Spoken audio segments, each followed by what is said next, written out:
Hi! మీలో ఎంతమందికి ఎస్‌సిఓని ఒక ప్రో లాగా యూజ్ చేయడం తెలుసు? ఇక్కడ నేను మీకు 5 స్టెప్స్ చెప్తాను. మీరు ఎస్‌సిఓని ఒక ప్రో లాగా యూజ్ చేయడానికి. ఫస్ట్ వచ్చేసి ఎప్పుడైనా మనము ఎస్‌సిఓలో ఒక క్లియర్ హెడ్డింగ్ ఉండాలి. క్లియర్ హెడ్డింగ్ ఉంటే మనకి దాని ద్వారా గూగుల్ మన పేజ్ అనేది పర్ఫెక్ట్‌గా రీడ్ చేసి యూజర్స్ అడిగిన క్వెషన్స్ ఆర్ క్వెరీస్‌కి కరెక్ట్‌గా మన హ్మ్. సైట్‌ని చూపిస్తుంది. నెక్స్ట్ వచ్చేసి మనకి మంచి ఎస్‌సిఓ టైటిల్ ఉండాలి. Catchy SCO title. అందులో టైటిల్‌లో మన కీవర్డ్స్ ఉండాలి. దానివల్ల ఎక్కువ మంది అటెన్షన్ గ్రాబ్ చేసుకోవడానికి అవకాశం ఉంటుంది. థర్డ్ వచ్చేసి ఒక మంచి మెటా డిస్క్రిప్షన్ ఉండాలి. మెటా డిస్క్రిప్షన్ జనరల్‌గా 150-160 క్యారెక్టర్స్ మధ్యలో ఉంటుంది.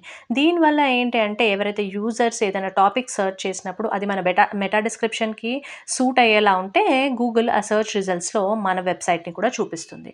నెక్స్ట్ వచ్చేసి మనము ఫీచర్డ్ ఇమేజ్ యాడ్ చేస్తూ ఉంటాము. మనకి జనరల్‌గా బ్లాగ్స్‌కైతే.